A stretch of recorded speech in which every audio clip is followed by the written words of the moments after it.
Baik, assalamualaikum warahmatullahi wabarakatuh. Om Swastiastu, Namo Buddhaya, salam kebajikan. Perkenalkan, saya Muhammad Rizky Husain dari kelas D dengan akhiran NIM 052. Di sini saya akan mempresentasikan terkait hasil survei dan juga perancangan permukiman saya mengenai identifikasi kondisi permukiman di Kota Gorontalo dan sekitarnya. Jadi kita akan masuk ke slide yang pertama. Pada slide pertama, kita membahas terkait peraturan dan kebijakan strategi penyelenggaraan perumahan dan permukiman di Indonesia. Nomor 1 yaitu peraturan perundang-undang, regulasi yang menjadi dasar hukum dalam pembangunan perumahan dan permukiman. Pada poin A, yaitu Undang-Undang Nomor 1 Tahun 2011 mengatur perencanaan pembangunan dan pengelolaan perumahan serta permukiman.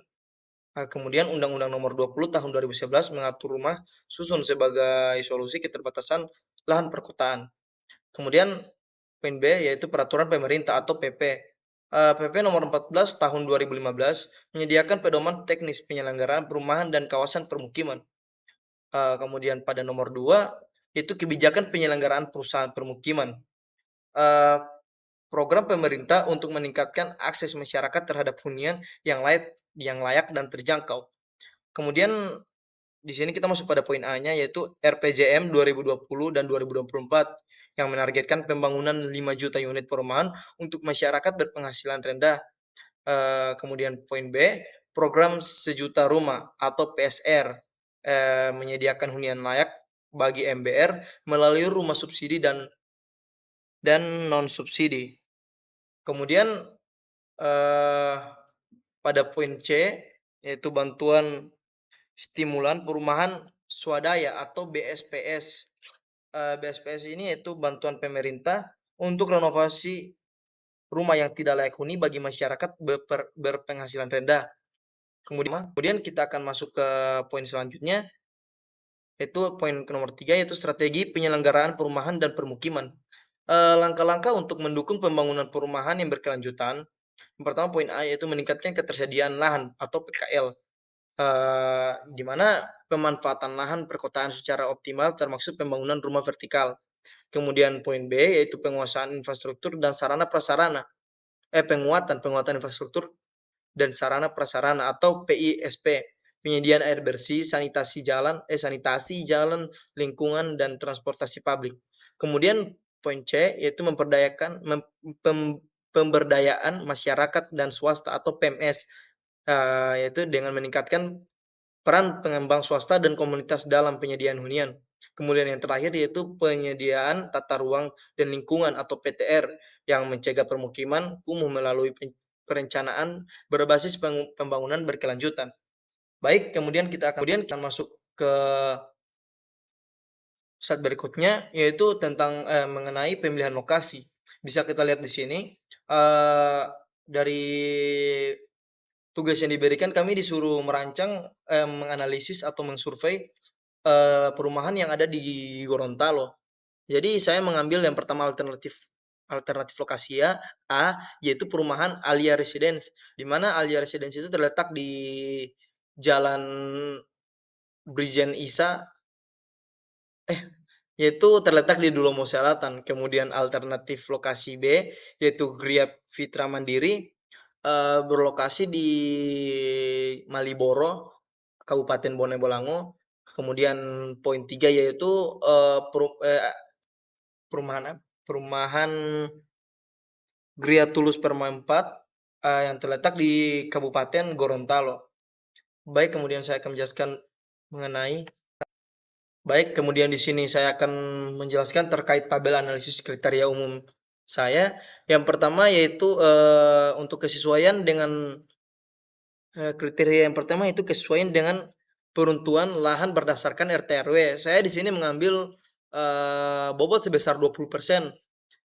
Jadi untuk alternatif lokasi A yaitu Alia Residence, saya memberikan nilai 85 dengan bobot 17. Alasannya itu sesuai dengan RT RW tetapi berbatasan dengan zona komersial yang mempengaruhi kenyamanan penghuni. Kemudian alternatif B yaitu Gria Fitra Mandiri saya memberi nilai 85 dengan bobot 17, alasannya itu karena berada dalam zona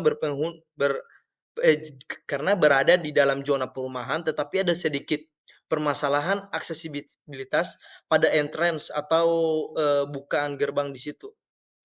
Maksudnya jalan aksesibilitas. Kemudian, eee, alternatif C yaitu Gria Tools Permai, saya memberikan nilai 75 dengan bobot 15, alasannya itu, beberapa bagian masuk di zona pertanian dan perlu penyesuaian RT/RW lagi.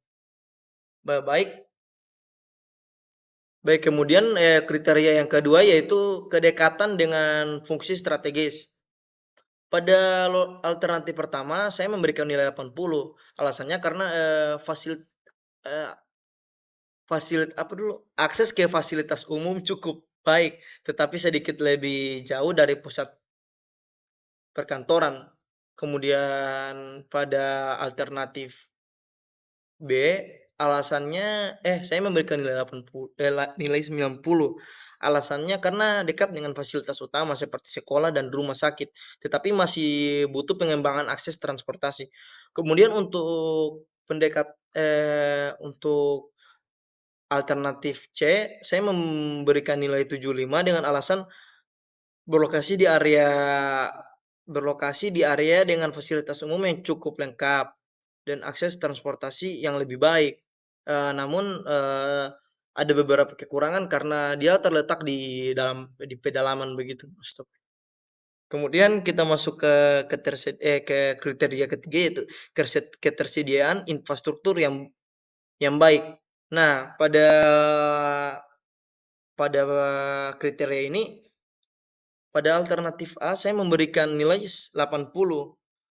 Kenapa? Alasannya karena infrastruktur dasar cukup baik, tetapi masih ada perbaikan sistem drainase. Kemudian pada alternatif kedua atau B, saya memberikan nilai 85 karena, alasannya itu jalan utama cukup lebar, jaringan air bersih, bersih, stabil, tetapi ada sedikit masalah kepadatan lalu lintas di sekitar area. Kemudian pada alternatif C, saya memberikan nilai 75 dengan alasan beberapa jaringan listrik dan air masih dalam tahap pengembangan dan sering terjadi, maintenance atau pemadaman listrik. Kemudian bisa dilihat, kemudian di sini ada data dari hasil kriteria tadi, dan di sini, dimenangkan oleh Gria Fitra Mandiri dengan poin 87. Kemudian kita masuk pada tabel analisis kriteria khusus. Jadi pada kriteria khusus ini terdapat 3 kriteria, yaitu ada keamanan lingkungan dengan bobot 35%, kemudian, potensi perkembangan nilai investasi sebesar 40%, dan terakhir yaitu aksesibilitas transportasi umum sebesar, 25%. Di sini saya akan menjelaskan mengenai kriteria yang pertama. Pada lokasi A saya memberikan nilai 80, alasannya karena, keamanan standar dengan sedikit laporan kriminal. Kemudian pada lokasi B, saya memberikan nilai 90 karena alasan lingkungan terjaga dengan pos keamanan yang aktif, karena berada di dua sisi dan sangat baik.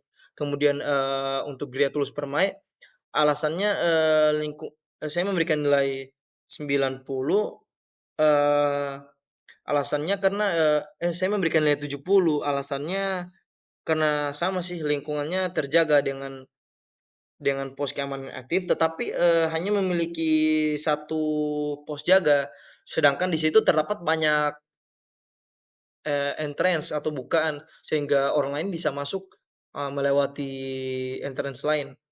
Kemudian saya menjelaskan terkait kriteria kedua yaitu potensi perkembangan nilai investasi.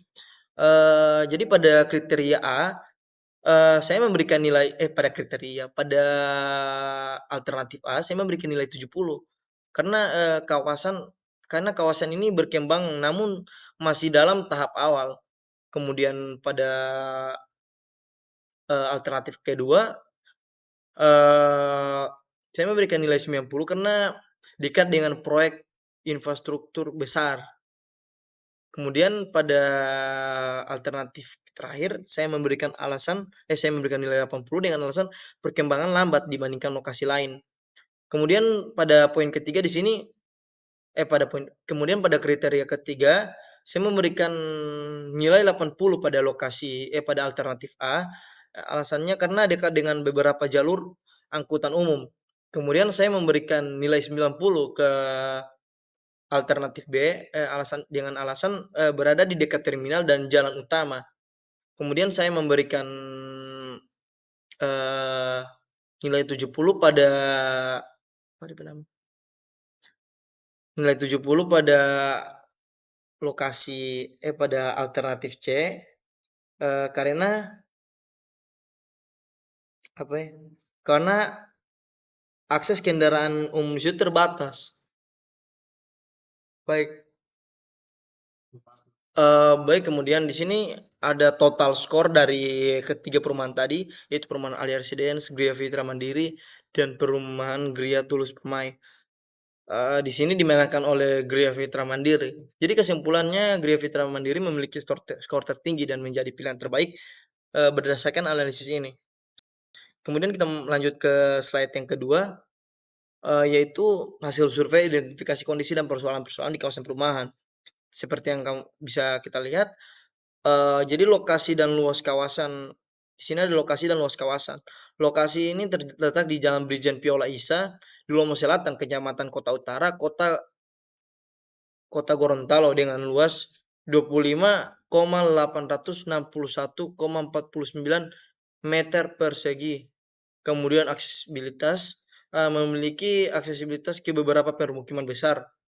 Kemudian, kondisi fisik rumah, sebagian besar rumah masih dalam kondisi cukup baik, beberapa rumah mengalami kelembapan tinggi menyebabkan dinding dan halaman berlumut.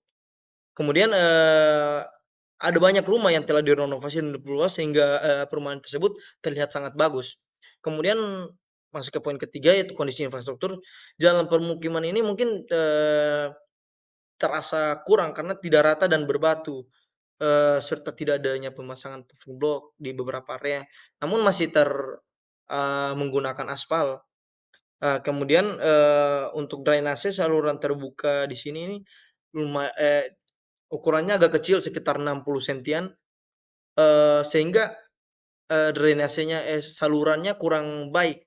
Kemudian masuk pada listrik dan komunikasi, kabel listrik, untuk komunikasi sih baik, tapi untuk kabel listrik ada beberapa kabel listrik yang, acak-acakan mungkin karena kurangnya, penataan kembali.